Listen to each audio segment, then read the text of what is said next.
space station.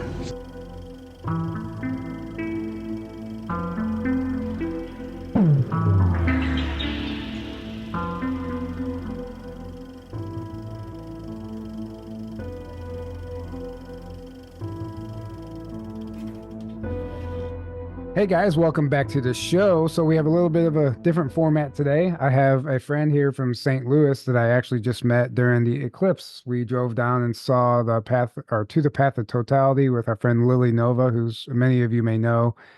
And we got to talking, and I told him we were researching for a webinar, Illuminati in the music industry. And it turns out that he actually is in the music industry somewhat. And he is a songwriter, producer, keyboardist, but he didn't sell his soul. So don't worry. That's right. And he started telling me some stories. He started telling me some stories, and he has a lot of interesting information about what happens there and some of the stuff behind the scenes. And we're going to get into a lot of really interesting stuff. And I'm excited to have him on the show. But before we get into that, I just want to remind you all that tickets are still available for the conference. Live stream passes are still available for $88, rebelsofdisclosure.com. And if you can make it out in person, there's still room. And those tickets, we have 4-day passes and 1-day passes available. So take advantage of that. We can't wait to see you there. It is right around the corner, and it's going to be amazing. We're super excited about it. So welcome to the show, Ryan Marquez. I don't even know if I introduced you yet. So, yeah, thanks for having me, Tyler. yeah, absolutely. So I guess for our audience who doesn't know, and for us who don't know, because I was telling you off camera, usually I'm able to research my guest and kind of know a little bit about them, but I'm actually excited about this because I'm going to be learning with the audience everything that you're going to be sharing with us. So if you want to just let our audience know kind of how you got into the music industry, and we'll go from there.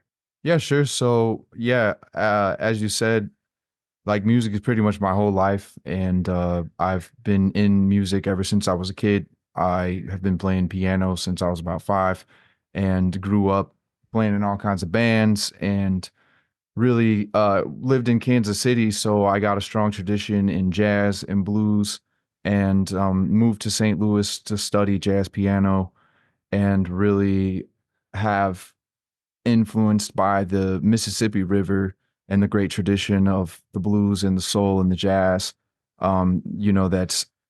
that's come up and down the river. And I have been creating all kinds of music, primarily in the jazz, pop, and hip hop genres for, about my whole life. I've always been a songwriter, and I've always been trying to figure out ways to put together bands and to, produce music. And that's thankfully turned into a full-time, lifestyle for me, where I'm able to, travel the world and to be able to like make tracks with my friends and, play shows with all kinds of amazing musicians. Right. Yeah.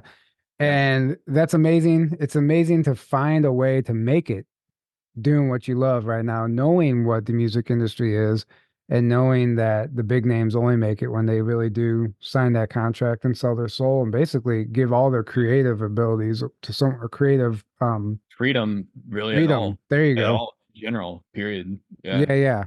They give all sell their soul to get that big. Yeah.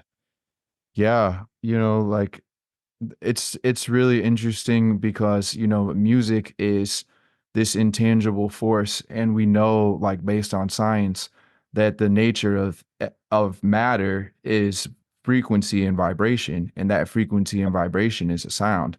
So sound being a fundamental building block, it has a lot of influence and power in the ability to manipulate, the material world, and influence people's actions and influence people's, thoughts and their words and their habits and their rituals. And so with that kind of precedent, I've really been charged with trying to understand the great questions of life, like, why are we here? What does this mean? Like, what is time? Like, where are, all the ancient sites and things, like, how do these make sense with what I'm being told? And, I think, like, when you look at it through the lens of sound, there's a really it's a really different perspective because you're dealing with the sonic sphere, and the sonic sphere is like this intangible place, you know, versus like the physical reality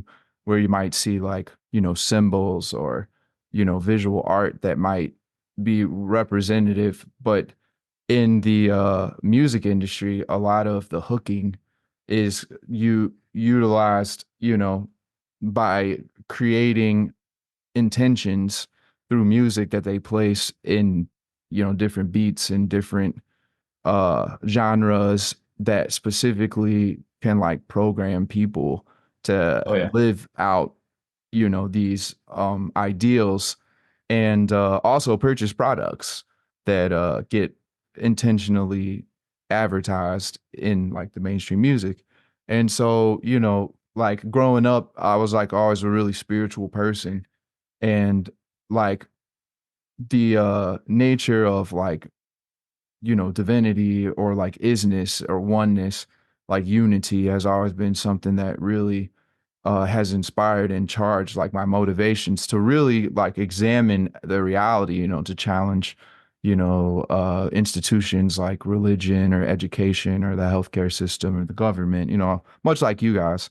And that's brought me into obviously a place like of home base with music, and just knowing that like just like any other industry, you know, there's kind of a dark force or a certain type of energy that's perpetuated that is commonly utilizing symbolism and business practices and secretness and occultism to Hmm. basically like control an industry, but more than even control the industry, because obviously like it's always has a lot to do with the money, but mostly it has to do with controlling the people, you know, and the artistry of the musicians who've like come and gone throughout the, you know, throughout the history of music. Like you'll always kind of find this thing where it's like the musicians are always like really talented, but then they kind of reach this place in their business career where they can go like kind of go from just being like playing local clubs or like touring regionally to like being a superstar. And a lot of times that does kind of come with like what you guys were talking about, like maybe selling out or selling your soul a little bit, where you basically do kind of like a lot of times the artists, especially the older artists, would sign over the rights to their songs, like the masters and the publishing, and they might only get a certain percentage of the songwriting, even though they wrote the entire song. So at the end of the day, they're like not making any money. And a lot of times, I know this is one big thing in the music industry. A real, conspiracy is this thing called the death clause. Have you guys heard about that? Um, Potentially, Not, but Phyllis, enlighten us. yeah, not that term at least. So the death clause, there's if you look up the death clause, we'll find a link like to this really great documentary about it that I've watched a couple of times. But there is basically the ability for the record label to do this crazy thing where they can take out an insurance policy on an artist. So when you sign your name on a contract, you're basically signing a thing that says if anything ever happens to me, like the insurance, like the record company collect an insurance policy on me. Mhm. And so a lot of times what happens is the artist becomes to a point in their career where maybe they are not selling as much records, or they're kind of like past their prime, and they're in this Yeah. awkward position where from a business standpoint, like it might be more beneficial if they were dead.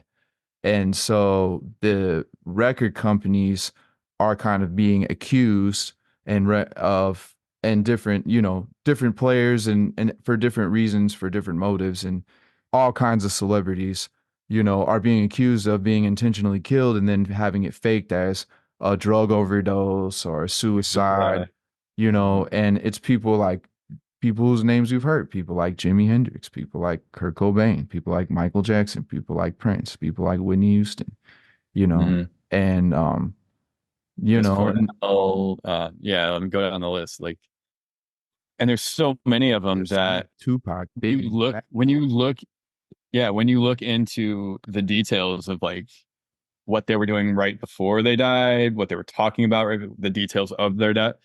I mean, it looks like it's pretty obvious to me that a lot of these they were, and a lot of times they were like trying to come out about the dark stuff, Right. and then they were taken out, or they already started coming out about it, and they were taken out, and it's like even in like a ritualistic way, you know, like even on the date they were taken out, all kinds of stuff.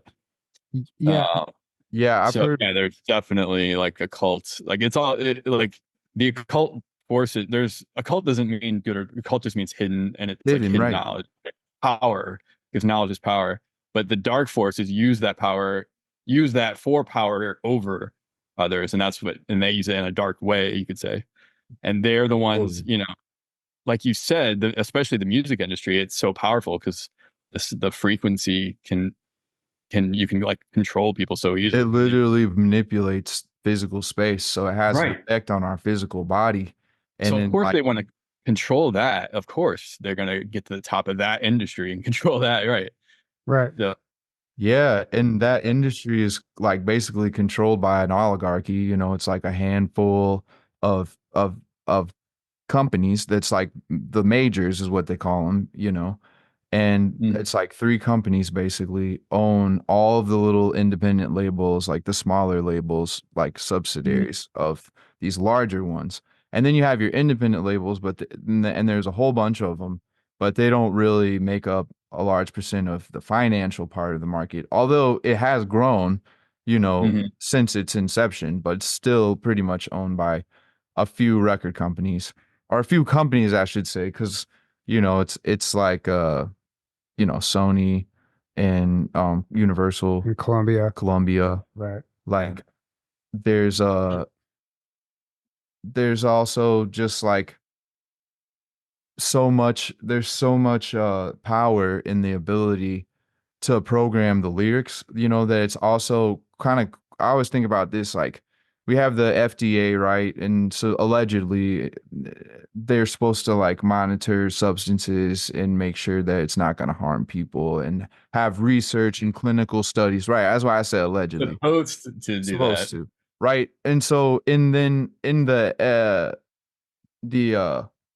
music industry, there's like the FEC, the FCC, right? Mhm. And they are supposed to control like, you know, what people can hear and what, but they don't really take into effect. Like you probably haven't seen a lot of studies about like what type of music, what type of effects people have had from listening to like what type of different types of music and how that might have manifested as symptoms of complications, because most of the time music kind of deals in the spiritual realm, and doctors don't really do a good job at like dealing with the spiritual realm, because they'll tell you like, oh well, your spirituality, that you need to go talk to the reverend or the pastor or the rabbi or the monk, or you know, or Hmm. the nun or somebody, and you know, that's like a different, the guru, that's a different thing. But really it's like, you know, your health and your wellness is all tied into your mind, body, and your spirit, and the spirit being,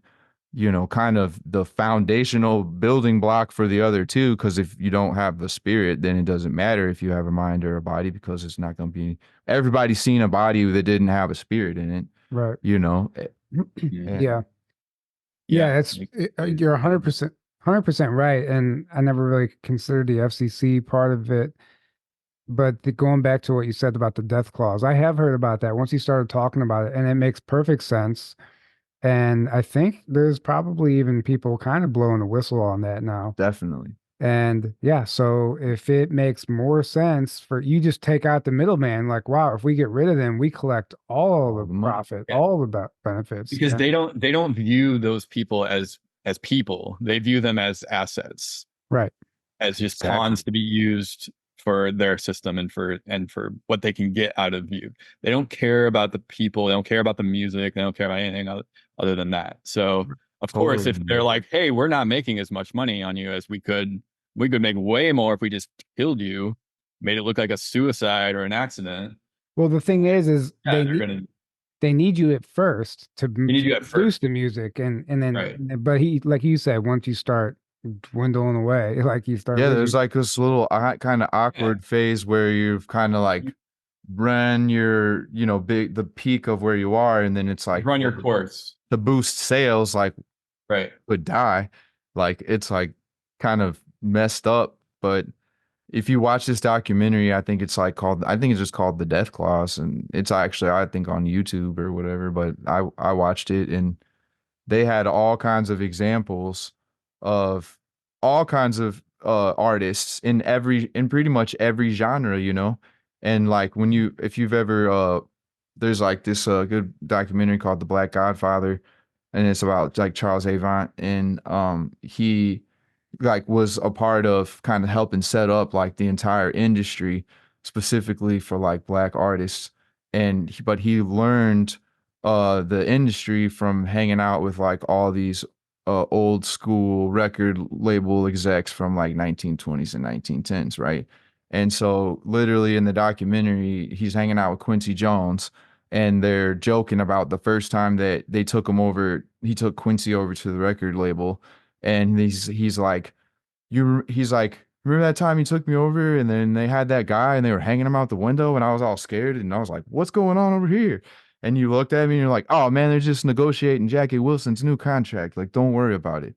And like they're literally holding him out a Right. window. Yeah. You know what I'm saying? Because that's a lot of times that's how they do it. In, you like they'll tell you like you signed this contract or Yeah. like Well, and now It's a mafia. That's what it is. mafia. right. It's Totally a type is. of mafia. Yeah. But nowadays it's done with sexual blackmail. And they might still hang people out the Unfortunately. windows, but unfortunately, they drug you and you don't even know what you're doing, and they play the film for you in the morning and say, hey, if you don't basically do what we tell you, we're going to show this to the Mhm. public. There's like I mean, that's like mainstream, right? It's like all that Puff Daddy stuff that's like hitting the news, that's kind of following on the trails of all the Jeffrey Epstein stuff. And it's kind of just crazy that like in a world where like we're supposed to be in a free press and an open media where we could talk about like, stuff that's like prevalent or whatever, and nobody's even talking about this whole create this whole smoking gun, and everybody's like, oh, there's nothing to see here. Right. Oh, look over Right. here. Be mad at Right. this Right. person. Be mad at this issue. Right. So Here's your distraction away from that. Yeah. Mm-hmm. so you Don't look mentioned off camera that you went to the Grammys, right? Yeah. And you told me about a ceremony that takes place off camera. They have two ceremonies. I did not know that. Yeah, it's actually I didn't really know it either, and this was the first year I went to the Grammys, and there's actually two ceremonies. One ceremony happens in the Peacock Theater, and it starts at like 11 o'clock in the morning, and it goes all the way to like 4 o'clock, and it has uh all the other awards that aren't televised. So and it's genres that are like, blues and jazz and world music and singer-songwriter and, maybe like more rock genres or The actual good music. the actual good Yeah. music. Yeah.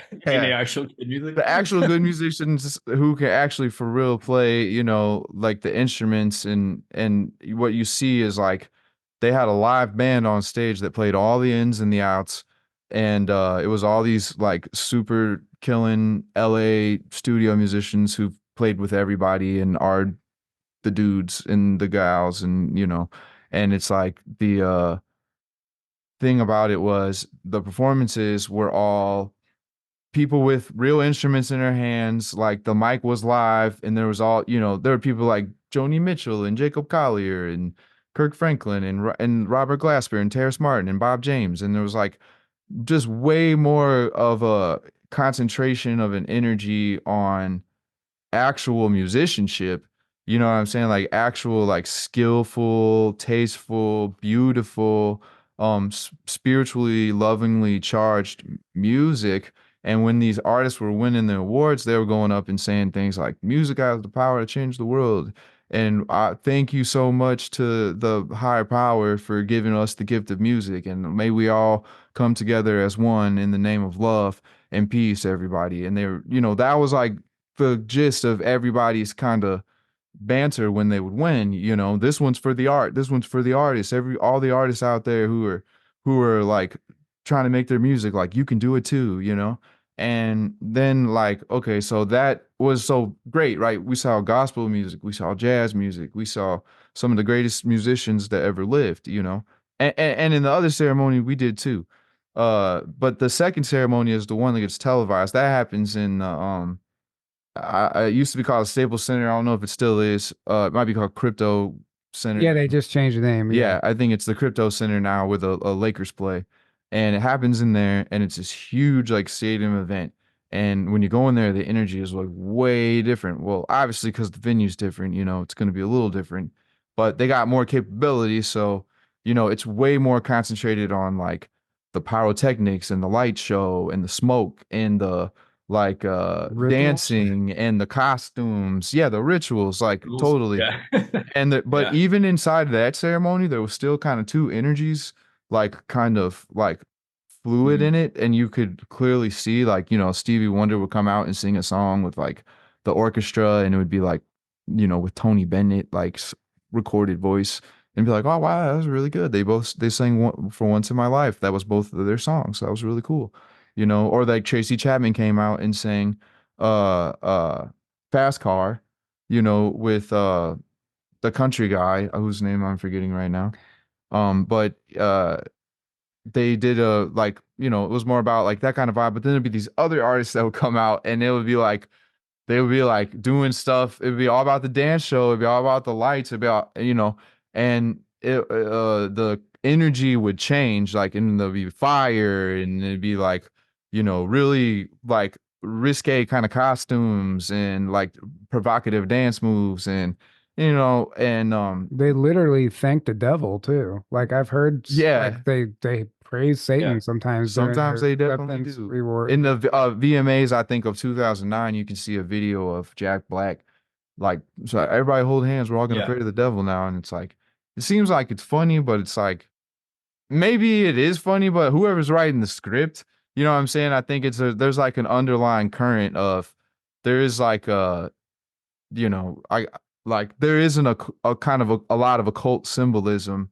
you know, that seems to also coincide with the same symbolism that's being used in other industries, right? And in you know, by these different groups or different secret societies that really aren't even that secret, you know, because as you guys know, like black magic or whatever, or like just like the spell or whatever they can kind of put on people, like you can't do that without like showing people the truth too. Like they have to make the conscious choice to like kind of believe in the illusion of the darkness, that, and then that's, you know, because at the end of the day we all have free will still, you know, to kind of choose that. It doesn't work. It actually does. That's a part of the magic. They have to show you and tell you what they're doing. Totally. They call it, there's even a term, it's called revelation of the method. So even if they don't overtly tell you, they have to in some way tell you or show you exactly what they're doing. And that's why everywhere you look, you see them telling you in plain sight. If you have the eyes to see it, it becomes very obvious. It's all over the place. You're like, oh, they're just blatantly putting it out there what they're doing. But everyone's been so programmed to not understand this stuff, or not, you know, believe in it or think it's really happening or any of it, that people, and you know, so to put it simply, the lower your state of consciousness and the more asleep you are, the more susceptible you are to this stuff. And that's why they want to keep everyone very asleep, very low level consciousness, very addicted to money, sex, and power and fame and things like that. I always say that like got you. Like the music, sorry not to cut you off. The music industry, like the mainstream music, is predicated kind of inside of this, like, you know, reptilian brain, you know what I'm saying, of the fight, flight, or like, I don't know if you all swear on here. Oh yeah, go for it. Or like fight, flight, or fuck. You know what I'm saying? Like those are the three topics of the mainstream industry. Like either we're doing a song like it's like I'm break up, I feel so far from you, or I'm so lost inside of myself, I'm so alone, right? That's the flight. There's the fight, there's like the violent songs, the songs that are like you know, like F the police, or like, you know, like just kind of like bringing that energy, you know. And then there's the songs that are all just about love, like in the club, and they're derogatory. They're not even like tasteful. Like back in the day, it's like, you know, if you're gonna write a love song and you're trying to like be smooth on like a girl or something, you're trying to like say it, you're gonna say it all sweet, like, you know, like. But now it's just like, you know, you got songs winning Song of the Year called WAP. You know what I'm talking about? Like talking about this is the best song. This is literally the best song out of all the songs that was written this year. Right. This is the best one. This is the one that we should be celebrating on TV in front of everybody. Right. So you know what I'm saying? Like, what? So those are the songs, in my opinion, are the ones that have the underlying message and the tones and the frequencies that are mind controlling and programming people. It's a terrible song, and we all know it's terrible, but it's still catchy somehow. And we're still like, you still, you know, find yourself singing it and humming it in your head. And also, it might have what you were telling me about the backtracking as well, like backmasking. Backmasking. I'm sorry, backmasking. And so what that is, I guess, do you want to explain what that is? That, well, like, it was subliminal. Exactly, Aaron. Yeah. It was kind of this idea that they were putting subliminal messages or backwards messages. And some artists like definitely intentionally did and open-handedly said that they've done it, like the Beatles, you know. They've reversed things. You know, but the interesting thing is like I forget like what year it was, but it was like at some point in the at some point they started manufacturing record players that could play things backwards. You know what I'm saying? So it's like, why would they even do that? What's interesting too is I think, you know, the whole Stairway to Heaven thing in Led Zeppelin, if you play it in reverse, it, you know, says Satan over and over in 666 and a bunch of number of things like that are negative that are opposing the message. But I wonder, there is a thing called reverse speech, right? Yeah. So when you like it's all subconscious at that point. So the artist might not even realize what their true intention is behind the lyrics, and the reverse speech kind of tells on yourself, you know. Yeah. I think I know what you're talking about. Like there was a CIA program or whatever that they did where they studied people's answers to questions, and then like regardless of what answers they gave, they took their answers and played them backwards, and then when they listened back, they could tell, like maybe pick out words that were giving hints to like if the person was telling the truth or not, or like what the real information was. There was like a whole investigation that was like done into that. There was a ELO, Electric Light Orchestra. They had a song called Fire on High. It was instrumental, but at the very beginning, it had almost like it sounded like this demonic voice, and it was played in reverse, and it sounded super demonic. But all it said was, "This is what it sounds like when you play this backwards." Like that's what it said, and but they just reversed it, and everybody thought it was some satanic message. So and there definitely, I think, is levels of that where like we're programmed to hear words and see faces. You know what I mean? So it's like we do have to like kind of have some discernment and some discrepancy. But in cases like, you know, of the Beatles, like I think you have an entity that's so corporate, you know what I mean, that they're actually, as artists, not even in control of a lot of, they're being told like, wear this, go here, say. And then that's when you saw them, they started resisting it, and they started being like, we don't want to be the Beatles anymore, you know? Yeah. Well, a lot of the hit songs, and I've done research, and there's a lot of evidence that they are not written by the artist. They're handed certain songs. They're saying, you're going to record this song and you're going to play the song, and this is going to be a hit. This is going to be one of your hit, you know, because like, as we're talking about, the lyrics of the song, the way it's written, like it's all ritualistic is like an energy harvesting thing. Right. So they're like, they construct this like really nice like spell of a song basically, and then they hand it to the person. They go, here's your song. You already signed the contract. You're locked in. You're forced to. Who was it that like said that? So Kesha, if you remember her, I don't know if she's not like popular anymore, but like, yeah, I remember. She had a song called Die Young that was about dying young. Like, and then right after the song comes out, Sandy Hook happens in 2012. And that's intentional. That wasn't a coincidence. They set it up that way. But then she comes out and everyone's like attacking her, you Illuminati bitch, blah, blah, blah, and she comes out and says, I did not write that song. I was forced to sing it. I was forced to do this music video. She said this. And then she also claimed she was raped by her producer and was like getting all,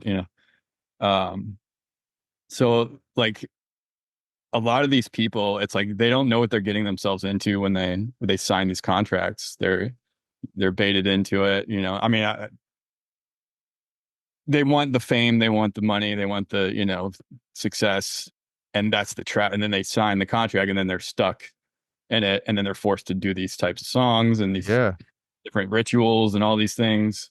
Oh, I mean, like you got like the Travis Scott concert, which was like a straight up, like every single aspect of that was like a satanic ritual. It was insane. And even there was like a video, you could see this entity like jumping into somebody from the stage, like you can see it on the video. Even that's crazy, dude. It's a wild video. Yeah. So all this stuff is going on, and a lot of these songs are not. Yeah, they're not written by the people themselves.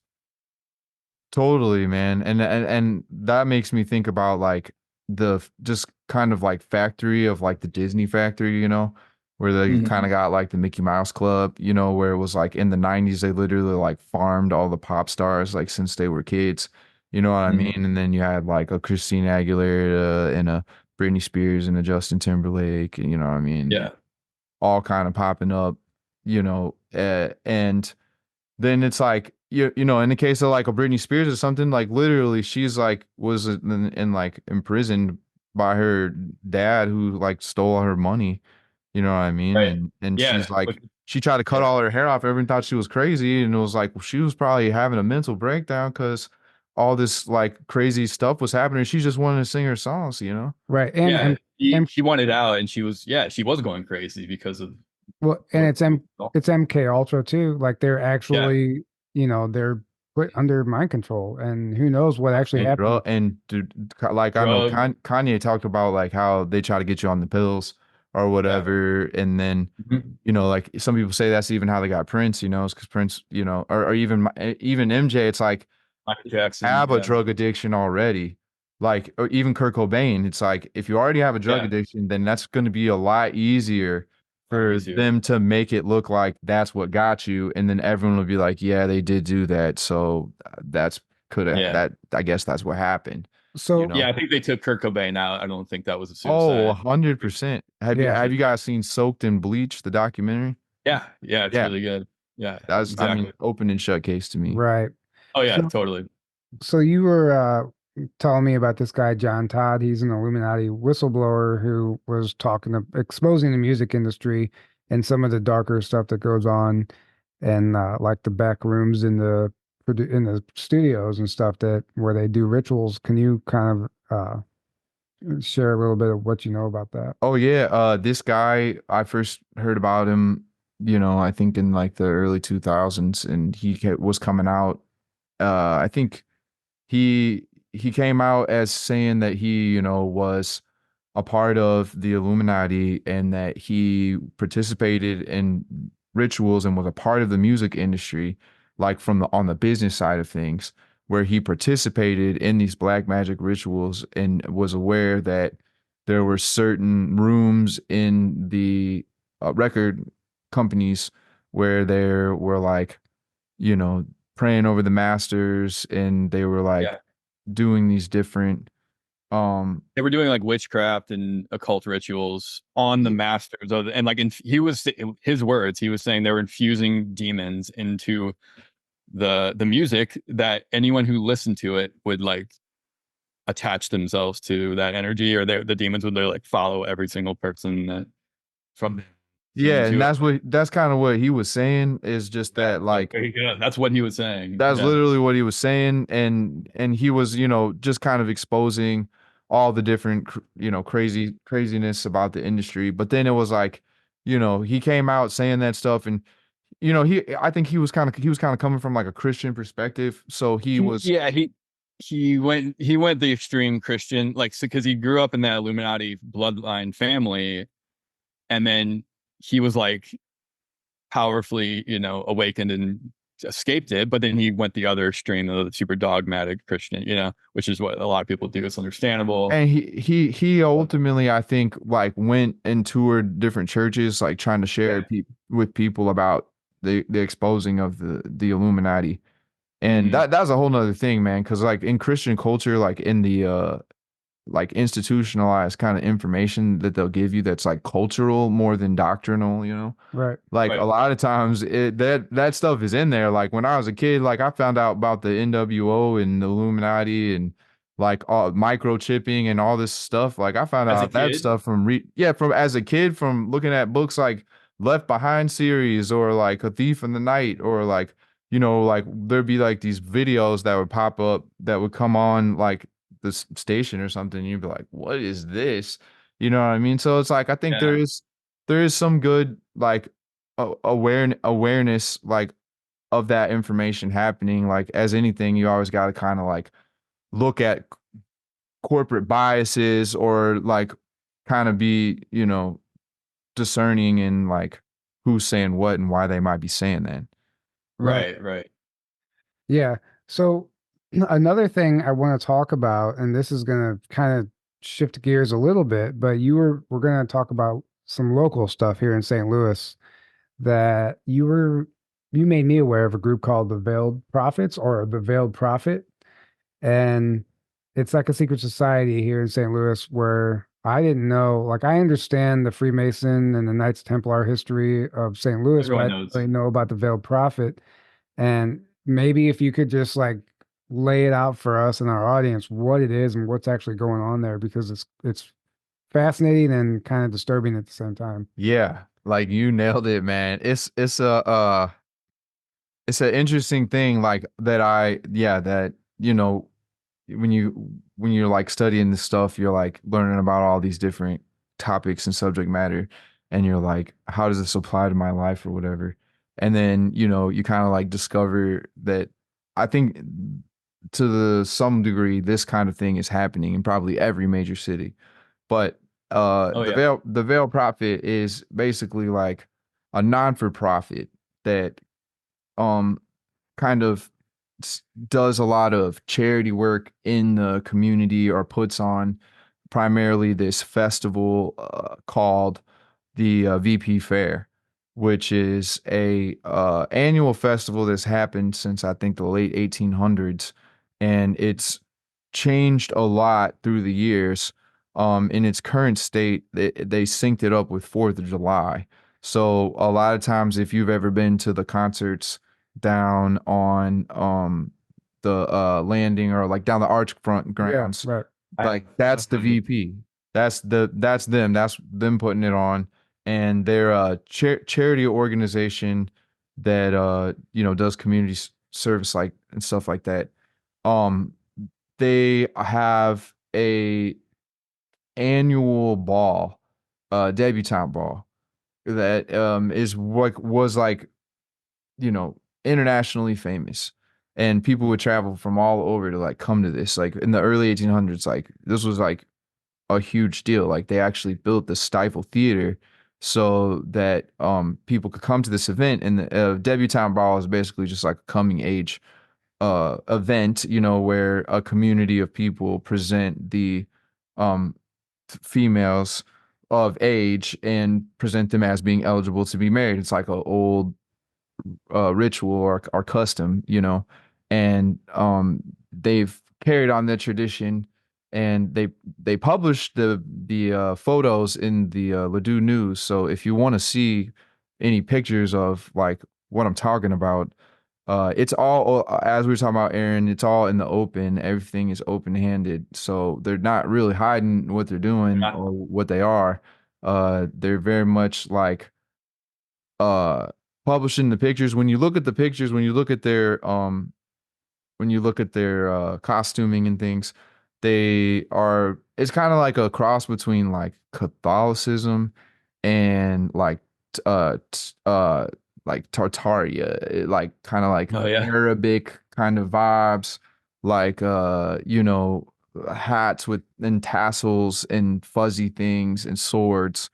and like symbols that you might find in other, like, you know, being a musician, you play in all kinds of event spaces, so you see something you might see in like a temple, like like a Freemason temple, or So, Yeah. so what's the actual, okay, they have this ball, but what's the nefarious side of it? Because so far you told us it's yes, dirty and yeah. yeah. So basically, like, they kind of are an oligarchy of wealth, that has really intentionally kind of set up St. Louis and run a lot of and govern a lot of the politics and a lot of the business decisions. They are the like a lot of the main corporations that you've heard of. Um, I actually had the opportunity to score a play that came out last year by this non-for-profit arts organization called Action Arts STL. Uh, and they did a play called Action, which was based on this event that happened in 1968 by this civil rights activist from St. Louis named Percy Green. Percy Green is like a world famous civil rights activist. He's most known for scaling the arch and protest of hiring black workers.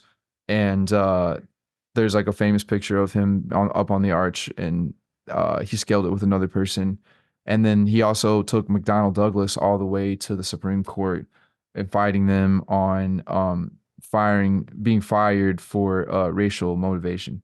And so he organized a group of people to basically infiltrate the ball, because at the time they didn't allow black people into the society. It was a very elite society, and even more than not allowing, like, people of color into their club or whatever. It was just mostly like wealth oriented, like this certain families and certain business ties that you got to have to really like be in the club. And it's kind of like taboo, like, it's like you can kind of see like the outskirts of like what they're doing or what they're presenting is like maybe just interesting or questionable, like when you look at the pictures. This man, there's a man who is the veil prophet, and he is charged with the responsibility of picking out who the belle of the ball is, which is called the Queen of Love and Beauty. And they pick a Queen of Love and Beauty out every year, and they have for like 120 years. And this man then dresses up in a outfit that looks similar to like the Pope. And everything I'm saying, you can look in the Do News like articles and see all these pictures, and you'll see exactly what I'm talking about. And this man who's dressed up kind of like the Pope has a veil over his face, and he's like the person in the non-for-profit who donated the most money and that year. So, and it always changes. Maybe somebody can be it more than once. I don't know. But I know that it always changes, and that the first one was revealed as to be the chief of police. So the that was back in the 1800s. And it's changed a lot since then. It used to be, like, from what I hear, it used to be kind of like a lot more violent, and they would parade it all through town. And they dress up, they've been accused as dressing up like the kind of like the Ku Klux Klan and terrorizing black neighborhoods. Like early Right. on. They've, since the organization has done everything they can to try to disenfranchise from that, or to try to PR damage control that. But it got so there's a couple things I want to say about this. I'm trying not to get distracted, but this guy Percy Green, he organized a meeting to basically get the tickets to the ball, and he had a couple white members of the action group go in, and they created a distraction where one of the ladies uh threw pamphlets off the balcony, and then another one jumped into the stage like from the balcony and like ran up on the veil prophet and like ripped his mask off. And like it was a huge thing. Everybody was like, so, like what is going on, And so they ripped his mask off, and like who would you guess it would be? No, tell us. It was the president of Monsanto. Oh, Oh, And of course. yeah, of course. Of course. Of course it is. It was the president of Monsanto. And so, meanwhile, Percy Green was outside and other activists were outside, protesting on the streets, like trying to get it into the ball. Like they created like the black VP, and they were trying to like, there was just a lot of distractions. And so they ended up arresting the lady who ran and pulled the mask. And a it was like a big deal, but guess what? They didn't write about it in the papers. right. So nobody knew that it happened because the Veil Prophet, like according to Percy Green, the Veil Prophet they own everything. Like they own the newspapers. And so they didn't press no charges. They didn't want any paper trail. They just dismissed it like nothing happened. And so 50 years later, this arts organization made a play about it. And I think there'll be more runs of it in the future, but it's definitely like uh it's definitely a crazy thing, and there's a lot of layers to it. So, what happens when somebody is chosen as the queen of love and beauty or whatever? That's a good question. Well, I'm not gonna make any harsh accusations, but I'll just ask questions. And I'll just say that like if you donate a lot of money to an organization to pick out like a a woman in a pageant of, let's say, beauty or of age or of upcoming, what would be the purpose, or what would be the intention for hiding your face?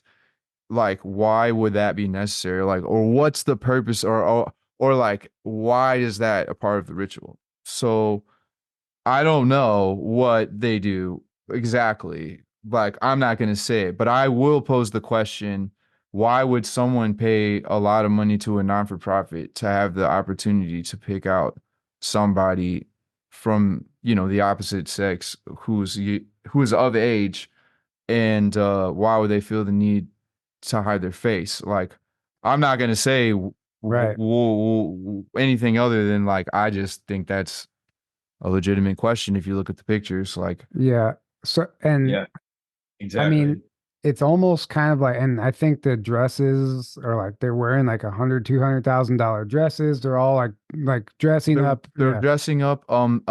Ellie Kemper, if you've seen The Office, like she was Erin on The Office, and Yeah. she also had another successful show on Netflix. But she was actually the Queen of Love and Beauty, Really? 10, 15 years ago. And yeah, and it was like a huge thing that came out because yeah, if you look up news articles or whatever, you can find like little things where like little things will pop up here and there, and it'll be like secret society, the veiled prophet, and then like Ellie, Kemper or whatever name got attached to it because there's pictures of her dressed up hanging out with the prophet. You know what I mean? And like Are they like a subsect of Freemasonry, or are they a whole separate thing? Or is I there any can't be relation? 100% sure what if they're attached to Freemasonry. I know that like they seem like they might be their own thing. Like it might be just like a St. Louis thing. Like, because I Yeah. don't know of it really I never heard outside of it anywhere else. And when until you you. look at St. Louis, though, I will say when you do look at St. Louis, a lot of people kind of sleep on St. Louis, but like there's a lot of really valuable assets in our region. As you guys know, the Cahokia Mounds, this was Oh yeah. Mound City. There was a lot of ancient structures here that were destroyed and that are intentionally, most likely, there's structures in those mounds, in the Cahokia Mounds. Right. You know what I mean? They're kind of like hiding the fact that there's ancient structures in our backyard, and we live in Egypt. we live like in ancient Egypt, being in St. Louis, being in Illinois, being right here. This was the largest Right. populated area. You know what I mean? There's so Yeah, much history that was destroyed here intentionally. we And did a it's whole documentary. We did a whole yeah, I know documentary. you guys Yeah. smashed it. You guys are like the Oh, dudes. thank But you. so, Yeah, you guys know. but But what Yeah, you're right. you're You're absolutely right right. about that. For one, going back to the veiled prophet, it does surprise me. It doesn't surprise me that it was the chief of police and the president of Monsanto and who knows who else it's been, but that tells you. So it's not even just at a governmental level, right? This goes down to the city level, and every city has likely. I know Dallas, Texas, does have a kind of like a veiled prophet type of ball, the same thing. I think other cities do yeah, too. debutante balls is definitely not exclusive to St. Louis or to this like Right. this group or whatever. So that would be kind of how it's like they're maybe at the lower side of the ladder, but it makes sense that the puppet masters can't control everything. So they need people in each city, groups in each city doing pulling all the strings. And I feel like that's kind of what's going on there. Yeah, and I, you know, in the case of like, you know, the play and stuff, I was like, you know, I know it's like every theater house in town is like owned by donated money to, I mean, I should say by people who are in this thing. So it's like when you have the power to, it's just like government, right? When you have the power to like donate money and stuff, then you kind of have a say so of like what should or shouldn't go on in that place. So you can kind of have like direct control of the social landscape and of the economical landscape of the musical landscape, you know. And the police force, I mean, Yeah. so you said the Stifle Theater, that's where they held the ball? Yeah, the Stifle Theater was built like, and this is what I learned at the History Museum. Like, you like this stuff is all out in the open. Like everything that I said is what I learned from like going to the History Museum and looking in Ladue News and reading the articles that are like out in the public as fact. Right. You know what I'm saying? So what's interesting is when I was in construction, our company remodeled. It used to be the Peabody Opera House, and I think it originally was stifled, and it went to Peabody, and it's back to stifle again. But we remodeled it, and back then I was completely asleep. I wasn't paying attention, but I wish I would have been when we were in that building. You know, because we have when you're doing construction, you have access to everything underneath the Union Station. We found, you know, tunnel entrances to speakeasies, and there's an underground tunnel network in Oh St. yeah. Louis. And Oh yeah. somebody just shared a video online about allegedly when they were building one of the bridges, which I haven't done any research on this. I don't know if it's true, but when they were building one of the bridges and digging the pylons, they blew through underground into an underground city, basically, where there was archways and streets and fountains and all kinds of stuff. We've never heard about anything like that. Yeah. So who knows what's actually happening underground? You know, we're talking about the Dude, Cahokia Mounds and everything, but you're right. yeah, there's something here that's far more significant. And like the Ozarks and stuff too. Like yeah, you know that with the limestone caves that Missouri has. Like I think Missouri is like one of the most slept on spots, you know what I It mean? But is. it's like when It you really actually is. look at it, It's there's a super lot slept of on. valuable resources that are running and operations that are running out of, you know what I mean? Like Boeing is here, like Wells Yeah. Fargo, like The Scottrade, like, you know. Missouri, you know, I've always thought like it gets lost in the mix because it's a Midwestern state and everyone outside of the Midwest thinks it's just like flat farmland like Kansas and Nebraska and Iowa and even most of Illinois, you know, or it's just like Chicago and then like a whole bunch of farmland and other cities. But like Missouri is like a beautiful state and there's like you said there's cave systems, there's you know all this beauty and the Ozarks and um there's and just like all this other stuff going on here like Cahokia and you know all this other Right. stuff. You're right, it's super slept on. It's like I've seen a bunch of people who like come to either St. Louis or Kansas City or somewhere else in Missouri and they're like, oh shit, this is actually like a really cool place. Yeah. right. And they had no idea, you know, because no That's one talks about it other than right. What, you know, what's interesting though is about like I guess the Ozarks has the Bagnell Dam, and we know the Mhm. history of dams, and there could be a Yeah. nefarious purpose for that. Well, for one, Yeah. every dam is like ultimately you're cutting off the natural flow of the water, and you're creating disharmony on the planet every time you build a dam, and Yeah. you're Absolutely. flooding areas and starving other areas. Either way, so Yeah. there's that, but then there's a place in the Ozarks called Ha Ha Tonka. It's a state Oh park. yeah. And Hmm. there was a millionaire basically I think in the late 1800s, early 1900s, who had built a castle on that land, a castle, a guest house, and a watchtower. And during the construction, I think they built I think maybe it was after the construction. Either way, they caught fire. So all three of them, they're stone buildings, right, with like maybe wood subfloors. The castle caught fire, the watchtower caught fire, and the guest house, but all three at different times. But it was to the point where they couldn't rebuild. And so the government, after the fire, the government came in and bought it out and turned it into a hotel. And then the hotel burned down, and then they shut it down, and it was on top of a cave system. And after they shut down the hotel, they closed down, they cut off access to the cave system below. They wanted that land Mm, for whatever reason. They wanted that land. They cut off access to the caves. They burned this guy's property down, mm. stole it from him, basically. And that just tells me that there's something far more significant underground there in the Ozarks than, Oh Yeah, yeah. and Oh, most likely a deep underground military base. Yeah. definitely. there's a ton of retired military that live in the Ozarks, in the Ozark Mountains, particularly in Missouri. Um, like I've heard people talk about this. They're like they because it's like a safe zone in case there's some kind of cataclysm or like Yeah. also I think it's also because there's a lot going on there that, you know, like you just said. But well, you guys know about the $1 billion complex that's registered as a residence? I don't think There's so. like this you guys remember that show that Jesse Ventura had like a while, like Yeah, yeah. 10 years, 15, 20 years ago or something? I remember. But he did this show and he did a whole episode on the Ozarks, and he showed this house, like that's a house. I say that, but it was like this huge $1 billion complex that was run by a technology company, and they were trying to like get close to it, and then they were asking like locals some questions and stuff, and everybody were like nobody wanted to talk about it. They were like couldn't get anyone to officially like give them a statement, and then every time they try to get on the property there would be, security guards that would come up and be like, yo man, you guys got to go, or like, we got guns, you know like so but it also, I know that in Kansas City, like, and you can buy commercial residence. Like, there's actually places that already you operate underground, like storage units. There's like businesses and people living. There's a whole community of of operation that's already happening in these caves, and that's just like the stuff that we know about. You Right. know what I Right. mean? And Right.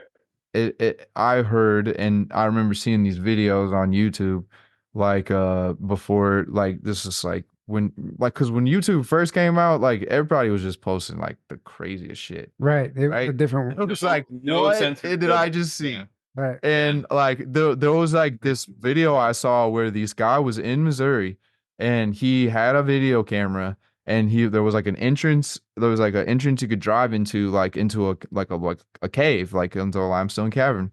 And so he drove in, he like ran in there after, like, like being all sneaky and stuff. He ran in there with the video camera, like while a car was pulling through there.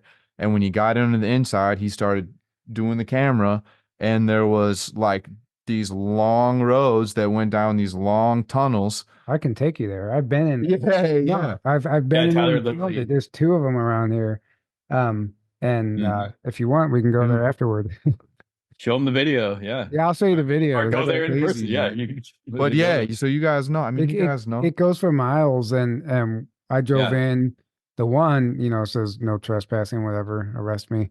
Um, You we just. uh we Yeah. went in there, and it was a Saturday, I think, and there wasn't a soul in sight, and we just started driving around, and you can get lost, man. It's massive. And we turn around in fear of like we just want to make sure we can get back out of here. Yeah. And trapped in there. Yeah. Like all of a sudden the doors lock and you never get Right, out. right. There was like, oh, there was no telling how far it went. Yeah. There was no telling how far it went. And there's they use it as cold storage facility for one, like primarily pizza, ironically. And no. and then it's the personal record and data center for the entire United States. The archives for everyone's personal records Whoa. is stored there. And that part you can't access. Could But see that. so it's like overt. You can, if you know where it's at, it's kind of off the beaten path, but if you know where it's at, you can drive up to it, and delivery trucks go in and out all day long. That because in this video that I saw, there was a guy, he was interviewing a trucker who was like, he was like hiding in the shadows, like, 15 years ago. He was like, yeah, I drive semis and I can drive coast to coast under the ground. Right. It's like, wait, Yeah. what? Yeah. So who knows what they're moving what? there. Right. But right, this is definitely a big hub. Colorado, I think, is also a big hub. LA, I think, too. Oh yeah. Denver is a huge one. Yeah, LA obviously. St. Louis actually is yeah. So getting back to kind of the music industry and stuff, maybe that you've experienced, have you ever been offered anything? Have you like seen anything at parties, or like what kind of stuff happens in those realms? Like I've never like been like to any of the crazy parties, but I will tell you a story about like I did know, how musicians are, man. We always like try to one up each other on the break. Like, dude, guess what happened at my gig last week? You know what I'm saying? Yeah. Like, Mhm. and I did hear a story about there is a gig that happens in Missouri, and if you want the gig, you do have to wear a blindfold to it. And what goes on there is like you don't know. You don't talk about what goes on there, but Really? it's like basically it's just like, what I'm saying? Wait, you mean if you want to get the gig, you have to go to a party with the blindfold? Yeah. Okay. Yeah, if you want the gig, you have to wear a blindfold and be driven in a car to a place where you get out, and it's We don't know what's it's like an undisclosed location, and when you get there, it's like the most influential people in the state. Wow. They all hang there and have like their own parties and stuff. It's all Illuminati people. Yeah. Right. Yeah. It's all the people who are in cahoots, like manipulating all these, different Bohemian Grove type people. Yeah. Yeah, Exactly. and like because like Missouri is like it's a crazy place, man. If you go south just like a few hours, or if you go in a few hours, if you go down to the Boot Hill, man, it's like a different world. Oh, it's a completely different. Yeah. So Yeah. you've never been in a position to where you have a production, like a producer ask you to sign a contract? Yeah, no, I've never been in a position where I've like directly like been offered anything like that, because I think the type of energy that I present is not really in alignment with that, and Right. I would probably easily They won't offer it to you because of your energy. Yeah. Like Yeah, they know. yeah. They know. They profile and seek out. They're like, okay, we can't use that guy. We can't get that guy. Oh, that guy we can definitely get. And then they go what they do is they try to they target the people, and then they go, try to manipulate them into coaxing them into. Right. Or they've been grooming them their whole lives, unbeknownst to them. Well, that's why a lot of people, like I think Justin Timberlake and Britney Spears and a lot of these big name musicians are from Illuminati family, and Right.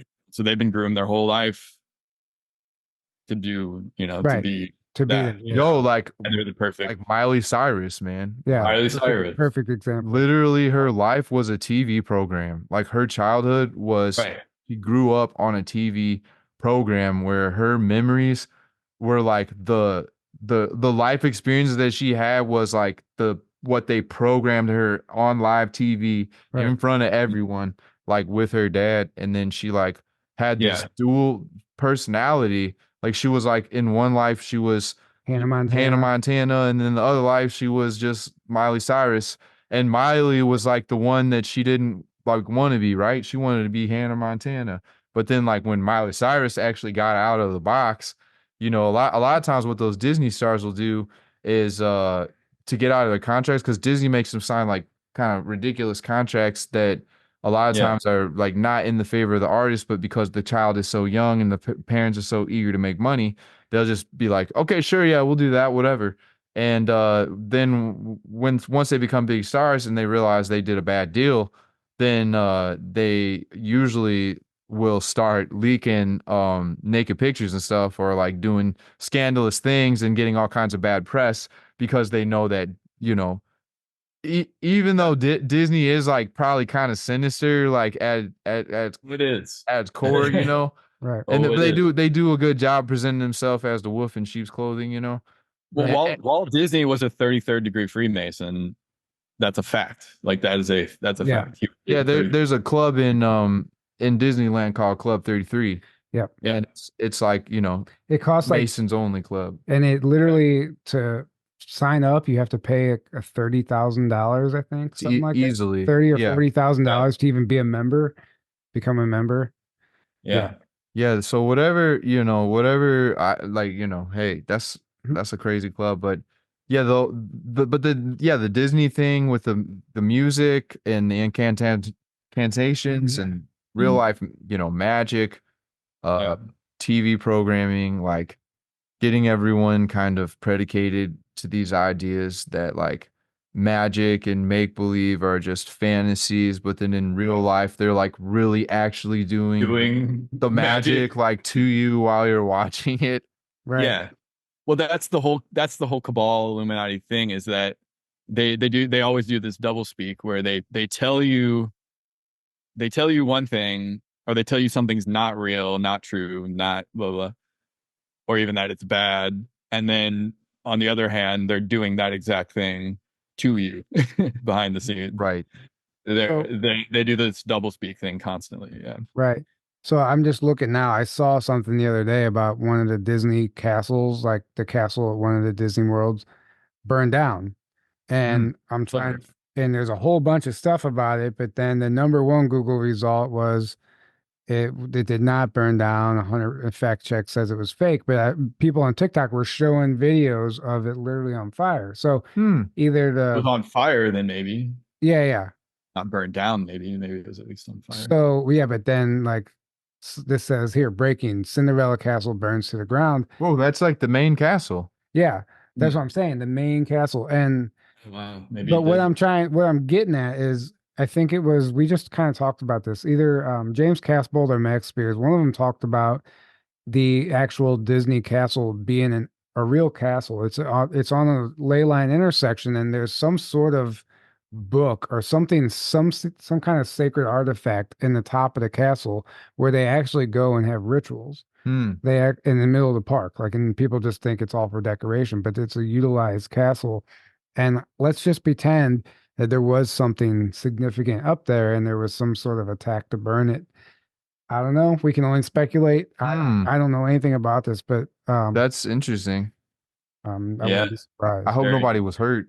Like, Yeah, I don't know. I doubt it, because I don't know if people even are allowed to go in yeah, there. are people even allowed? Yeah. Probably And then not. there's all the information we hear about the child trafficking, the child sex trafficking and stuff that goes on at Disney World, Disneyland, and it's like, Which there's articles you can read about that have been published, because they Yeah. allow some of it. What happens is they let some of it slip out.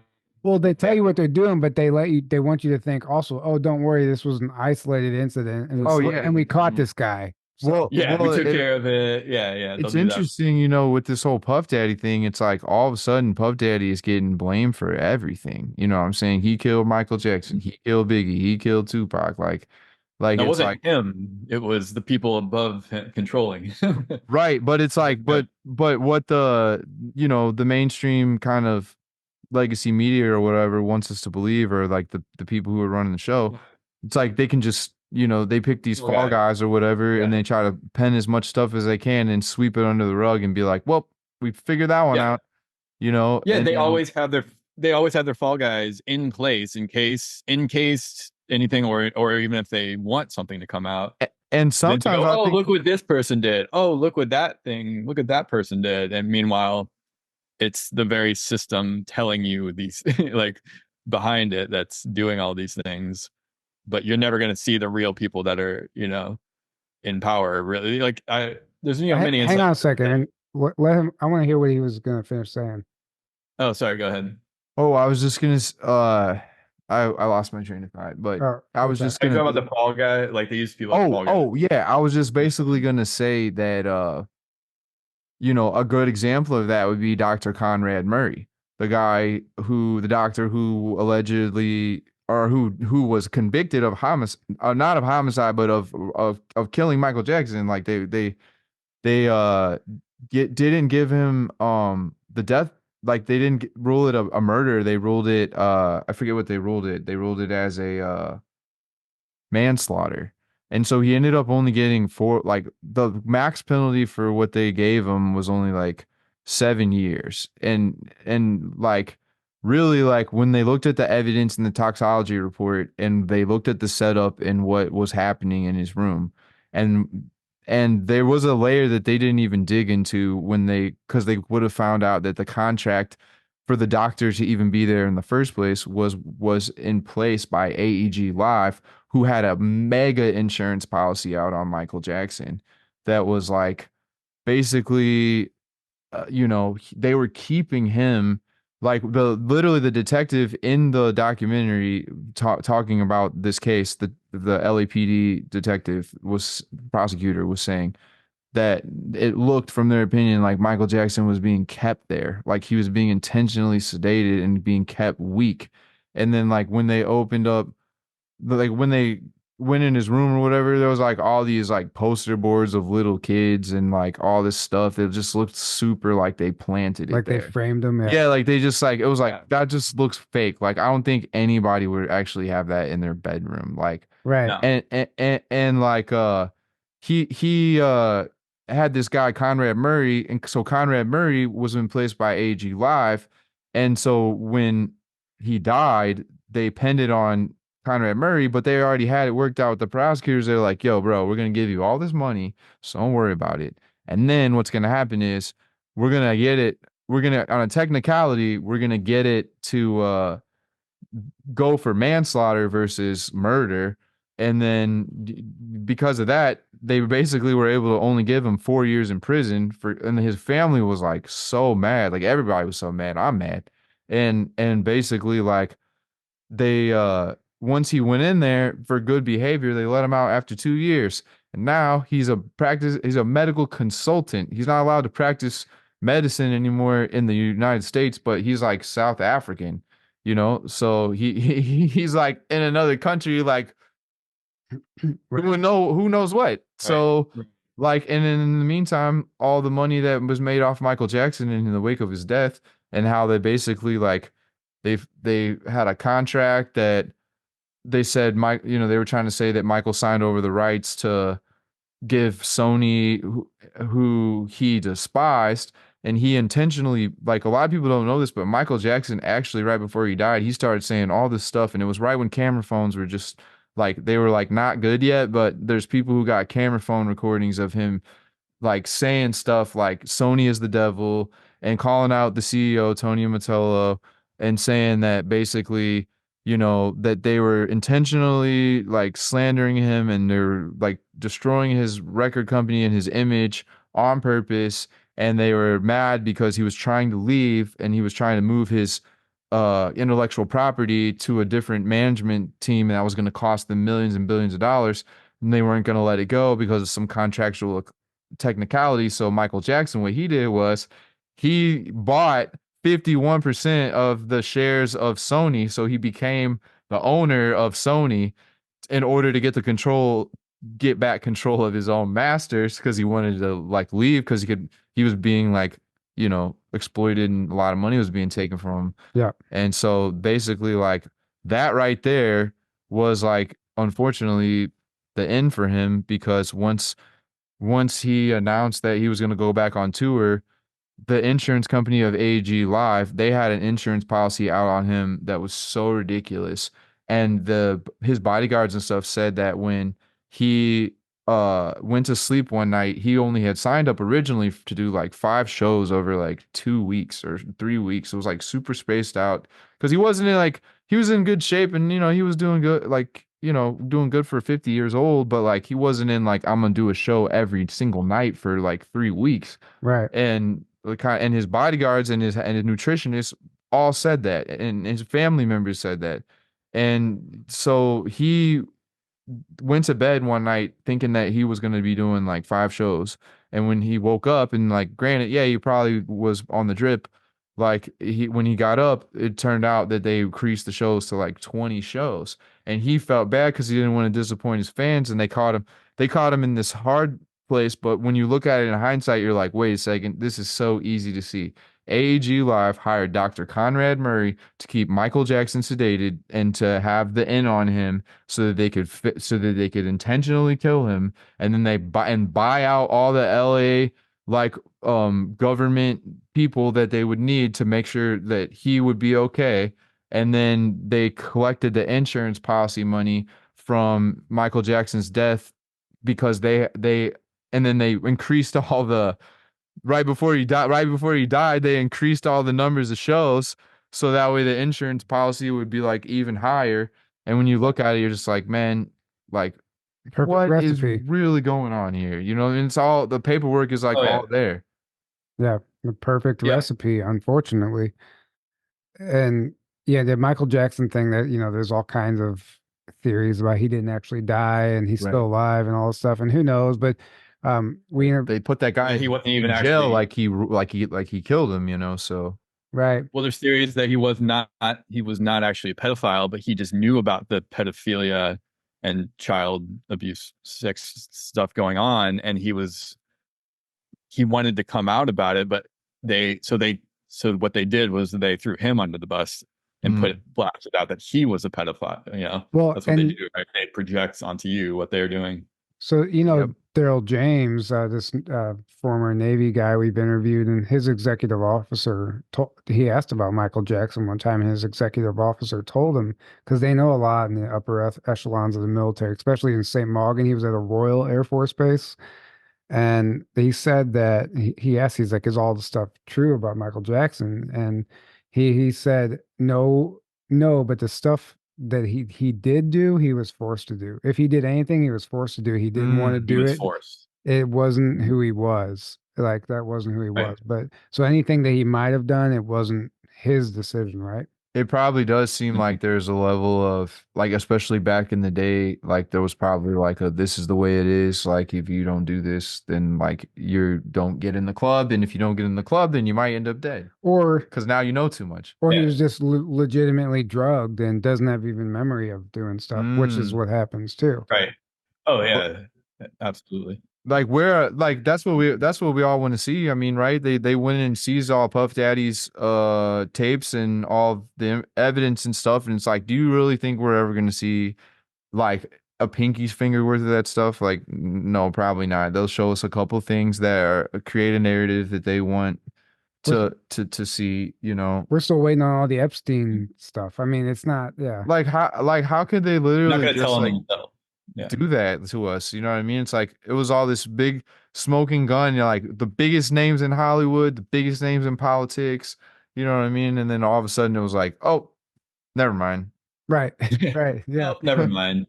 Well, forget about that. The thing is whether or not we hear about anything publicly, like these people still have to look over their shoulders for the rest of their lives. They're not living happily if they even ever were in the first place. But it's still energetically, if you're going to zoom out and look at this in a higher perspective, it still is coming to the surface. People are still hearing about it, whether or not we get like justice.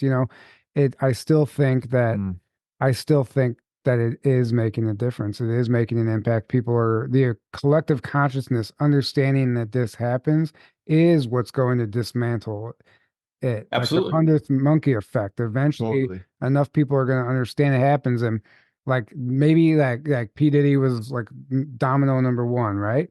But there's a number of people right now that are still being exposed. And like Cat Williams said, 2024 is a year of exposure. Oh yeah, man. And it's just literally the dominoes are falling right now. And people, like, there's enough evidence like the PDD stuff, that case was released, those documents were released. So you might not hear about it, but you can go read about it. And there's enough evidence for people to actually start believing that this stuff is real. It's real, man. And then that's where the change occurs when enough people understand. So well, like if it's coming out of all things, like if there's all these different people in all different places that are kind of like seem kind of not connected on the surface, like then it's like, wait a second, if we're getting the same information from multiple sources that appear to be independent, then like we should probably look at this. right. Right. Exactly. It only appears to be on a very surface level separate, but it doesn't take even that much research, especially nowadays. It's becoming more obvious than ever before. You can see the like entity where it's like all these things are coming out of, right? You can see how it's all one system, that the music industry, the political, the banking, the education, right. even in the military, like the court system, it's all the same dark control system embedded in every institution and controlling everything. But they're on their way out, and that's why everything's being exposed and people are waking up and taking their power back. But it's it's becoming so obvious now, and they can't continue controlling when this many people are awake, because the jig is up now, right? It's like we're now seeing it finally. Well, like the desperation, the moves are so desperate now. You know what I mean? It's like it's like the last. I feel like it's like the finale. Like when you go to the fireworks show, and it's like all the at the end, and just like boom, boom, boom, boom, boom. Right. It's like right, exactly. It's like we're gonna have a war in the Middle East, and we're gonna like we're gonna like we're like gonna cause tension politically. We're gonna cause tension about social issues. You know what I'm saying? We're gonna like burn these buildings down. Right. We're gonna like create a mass event. We're gonna take this bridge out. Right. Yeah. We're gonna shut the whole world down and say that there's a deadly virus that's right. kill you if you clearly don't stay in your house for the next out 8 months. Out of a lab. Like it was clearly we created the virus, and then we go, oh, we'll save you from the virus that we literally created and intentionally released. What is that? I like the problem reaction solution. Yeah. Right. That's problem reaction solution. David Icke and David Icke, man, 101. Right. They create the problem. Then they go, oh, we'll save you from the problem that we literally created, and do the thing they wanted to do all along. And they just keep doing that. Right. Yeah. So, but the jig is up now. We're seeing it, and we're like, oh, okay. Yeah. Not going to agree to do those things anymore. Not going to support that. So is there any final words you'd like to leave us with before we start to wrap this up? Just like, I guess like in the nature of like music, just being intentional about consumption.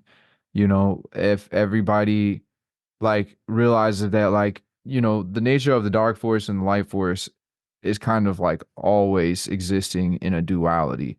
So the thing that's going to determine our perspective is our perception, or like where we choose to like attune or focus our conscious.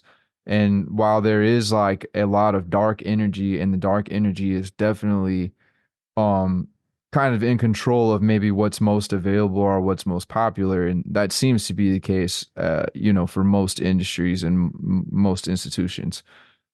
The key, I think, is to really be disciplined in your diet of music listening to ensure that the music that you're putting into your conscious is empowering you with the types of ideals or the types of energy or the emotions that you are finding useful in your experience. Not to say that you can't have a wide spectrum of genres or a wide spectrum of topics, but just to make sure that you're intentional about why you're consuming that music, how that music like has an effect on you, and also like when you play music, being aware of like the effects that it has on everything, like and everywhere, and just being more conscious about and intentional, and really taking time to appreciate music, and to realize that everything is music, and to understand that like at a fundamental level there's a science called cymatics, and cymatics is like to understand reality, it's like is to understand cymatics. Like when cymatics uh is talked about, it's usually not in a classroom in high school. You know what I'm saying? It's not usually a science that you're familiar with, like say you would study like biology or environmental or like the animal kingdom, right? But Right. like They when don't did want we us ever knowing about those types of things. They don't. There's a reason things like that are not taught in school. a Right. hundred Because percent. And so I would just encourage everybody to learn more about the effects of sound on matter because it literally has the physical power, the tangible, scientific, provable power to change the world. And I think when we as consumers take our power back and choose to invest our dollars, you know, and our time and our attention and our thoughts and our focus into the type of world that we want to have versus like spending all of our time like trying to figure out why, like just trying to prove to ourselves that like there's a lot of dark shit out here and I don't like it. You know what I mean? Like there's like a balance that I'm constantly finding in myself as a songwriter, you know, where it's like I'll have a song that, you know, maybe is more charged with light and peace and unity and bringing people together and it's sunshine and rainbows, you know. And then I'll maybe have another song that's maybe more like truthful and maybe talks more about conspiracy or maybe like you know says fuck or like you know what I'm saying like just like kind of is maybe for people who need to become more aware or need to be challenged in their thoughts. And I think a lot of times as an artist, your responsibility isn't so much to tell people what the truth is, it's to like give them the opportunity to like see the truth for themselves. yeah, So it's like there's this great line for V for Vendetta, which is one of my favorite movies. great And movie. V says that artists use lies to tell the truth. And I think, you know, in the spirit of my music, that there's like a lot of that. It's not like a lie in the sense that you're trying to like hurt somebody. It's just that you might manufacture a story like much like you would an allegory or a myth to try to express a you know a principle or an idea or a happening or an allegory or something, Right. you know. And that's really where my music sits. It sits between jazz, pop, hip hop. I'm very Socratic in my lyricism. I'm very positive. I'm very much about community and collaboration and bringing communities together and healing people through the power of music. I also make lo-fi chill hop meditation music under the branding The Lotus Journey, and I'm about to release an album with my good friend Stella Lumina.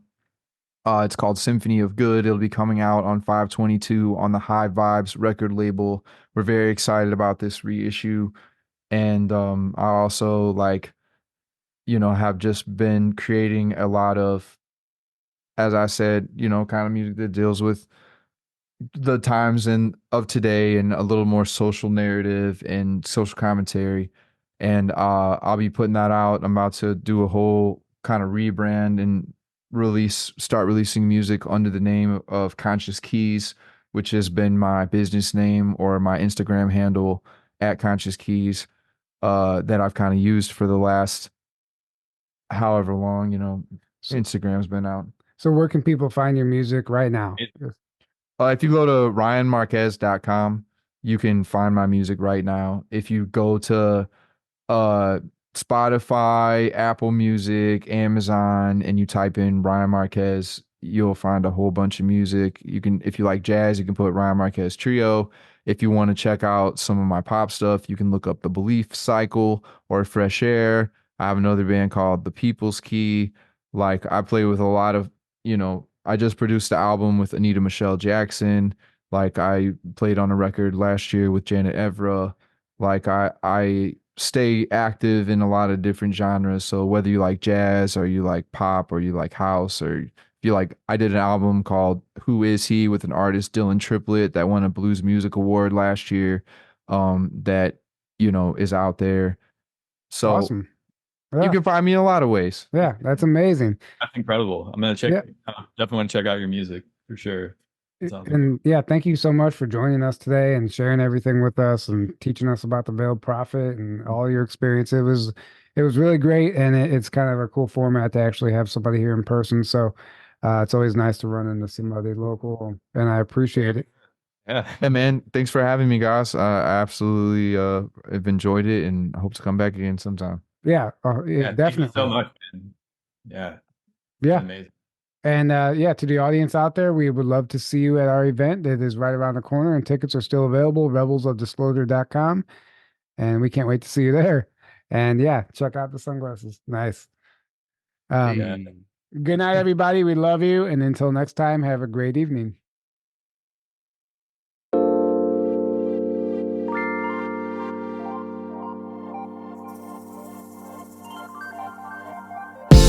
When all is lost, nothing works. Life is tough, it all hurts. Take the fun, it's time to burn. Just stand still, destruction. When all is lost, nothing works. Life is tough, it all hurts. Take the fun, it's time to burn. Just stand still, destruction. The universe may end, worlds might collide. Nuclear bombs could explode, it could mean your life. It's red alert on Judgment Day. These the end times, you better start praying. It's imminent mayhem as reality breaks down. It's a predictable cadence, the orbit of ignorance. It's a test of your patience while they circle the bases. Got you trapped in a stasis. Relax, they know we're the greatest. There's a legend among us, and there's no stopping the onus. When all is lost, nothing works. Life is tough, it all hurts. Take the fun, it's time to burn. Just stand still, destruction. It's prime time for the world to end. You gotta leave back seats and unlimited tickets. It's apparent the tide is turning. Any day could be the next returning. How many mega disasters does it take before we realize it's manipulated? The matrix is the basics. The internet's a Seamus. Rome wasn't built in a day, and the pyramids weren't made by slaves. It's artificial intelligence, first the aliens, first the rest of us. It doesn't matter who you are, where you've been, or what you've done. This world will end, and you can't run. It's the nature of the human condition. For everything that ends begins a new infinite experience. An infinite rabbit hole, sometimes difficult to navigate. With centripetal motion, blast out with propulsion of a circular notion. You're a conscious drop in the ocean. When all is lost, nothing works. Life is tough, it all hurts. Take the fun, it's time to burn. Just stand still, destruction. When all is lost, nothing works. Life is tough, it all hurts. Take the fun, it's time to burn. Just stand still, destruction. The time bomb's exploding and space is corroding. There's a new experience beyond the realms of perceived limits, where intangible depth transcends physical wealth. Find a fountain of youth in your spiritual health. Enlightenment is the effort of the third eye to open and align with the intelligent design that is infinitely divine. Efforts forever have been taught, but will never ever be comprehended by mental stats or logistical cleverness. It's allegorical obligation to remind you of the symbolic nature artists have forever integrated into the masterpieces they've created. Worlds will fall, it all will change in an effortless creation of infinite space. Celebrate the day with enlightening ways. When all